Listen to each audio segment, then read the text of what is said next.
अस्सलामुअलैकुम। ਕੀ ਹਾਲ ਚਾਲ ਹੈ ਤੁਹਾਡਾ ਸਾਰਿਆਂ ਦਾ। ਅੱਜ ਬਸ ਮੈਂ ਨਾ ਤੁਹਾਨੂੰ ਮੈਂ ਕਿਹਾ ਚਲੋ ਖਜੂਰਾਂ ਦਾ ਵੀ ਕੁਝ ਕਰੀਏ। ਮੈਂ ਅੱਜ ਫਿਲਡ ਚਾਕਲੇਟ ਖਜੂਰ ਬਣਾਉਣ ਲੱਗੀ ਸਾਂ। ਇਹ ਖਜੂਰ ਲਿੱਤੀ ਹੈ, ਇਹਦੇ ਤੋਂ ਗੁਠਲੀ ਕੱਢ ਲਿੱਤੀ ਹੈ, ਇਹਦੇ ਅੰਦਰ ਥੋੜੀ ਜਿਹੀ ਕਰੀਮ ਪਾਵਾਂਗੀ। ਇਹ ਦੇਖੋ ਇਹ ਪੈ ਗਈ ਜੇ ਕਰੀਮ, ਤੇ ਨਾਲ ਇਹਦੇ ਵਿੱਚ ਨਾ ਇੱਕ ਬਦਾਮ ਰੱਖ ਲੈਣਾ। ਇਹ ਚਲਾ ਗਿਆ ਜੇ ਬਦਾਮ। ਤੇ ਹੁਣ ਇਹਦੇ ਉੱਤੇ ਨਾ ਨੂੰ ਇਸ ਖਜੂਰ ਨੂੰ ਨਾ ਅਸੀਂ ਚਾਕਲੇਟ ਦੇ ਵਿੱਚ ਡਿਪ ਕਰ ਦਾਂਗੇ, ਇਹਨੂੰ ਡੁਬੋ ਦਾਂਗੇ। ਇਹ ਡੁੱਬ ਗਈ ਜੇ, ਇਹ ਡੁੱਬੀ ਹੋਈ ਖਜੂਰ ਨਿਕਲ ਆਈ ਜੇ ਬਾਹਰ। ਤੇ ਇਹਨੂੰ ਹੁਣ ਅਸੀਂ ਰੱਖਾਂਗੇ ਪਲੇਟ ਦੇ ਵਿੱਚ, ਤੇ ਇਹਨੂੰ ਸਾਈਡ ਤੇ ਪਲੇਟ ਵਿੱਚ ਲਾ ਦੇਵਾਂਗੇ। 1 ਬਾਏ 1 ਇਸੇ ਤਰ੍ਹਾਂ ਸਾਰੀਆਂ ਖਜੂਰਾਂ ਤਿਆਰ ਕਰਾਂਗੀ।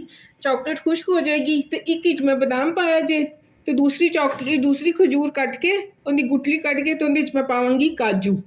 ਇसी तरह ਤੁਹਾਡੀ ਮਰਜ਼ੀ ਹੈਗੀ ਹੈ। ਮੈਂ ਮਿਕਸ ਬਣਾ ਰਹੀ ਹਾਂ, ਤੁਸੀਂ ਸਾਰੇ ਵਿੱਚ ਬਦਾਮ ਵੀ ਪਾ ਸਕਦੇ ਹੋ। ਇਹ ਦੇਖੋ ਪਹਿਲੇ ਜਾ ਰਹੀ ਜੇ ਕਰੀਮ, ਇਹ ਚਲੀ ਗਈ ਕਰੀਮ। ਇਹ ਹੁਣ ਜਾ ਰਿਹਾ ਜੇ ਕਾਜੂ, ਇਹ ਚਲਾ ਗਿਆ ਕਾਜੂ। ਤੇ ਹੁਣ ਇਹਨੂੰ ਚਾਕਲੇਟ ਦੇ ਵਿੱਚ ਲਾਣੀ ਜੇ ਡੁਬਕੀ ਲਵਾ ਦਿਓ। ਇਹ ਚਲੀ ਗਈ ਜੇ ਚਾਕਲੇਟ ਦੇ ਅੰਦਰ। ਤੇ ਹੁਣ ਇਹਨੂੰ ਅੱਛੀ ਤਰ੍ਹਾਂ ਕੋਟ ਕਰ ਲਓ।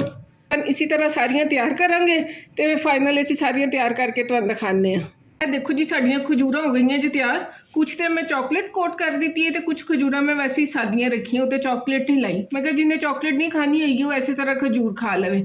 ਤੇ ਇਹਦੇ ਨਾਲ ਹੀ ਬਸ ਮੈਨੂੰ ਦਿਓ ਇਜਾਜ਼ਤ। ਆਪਣੀਆਂ ਦੁਆਵਾਂ ਵਿੱਚ ਰੱਖਣਾ ਯਾਦ। ਰੱਬ ਰਾਖਾ। ਹੱਸਦਾ ਰਵੇ ਪੰਜਾਬ, ਸਦਾ ਵਸਦਾ ਰਵੇ ਪੰਜਾਬ।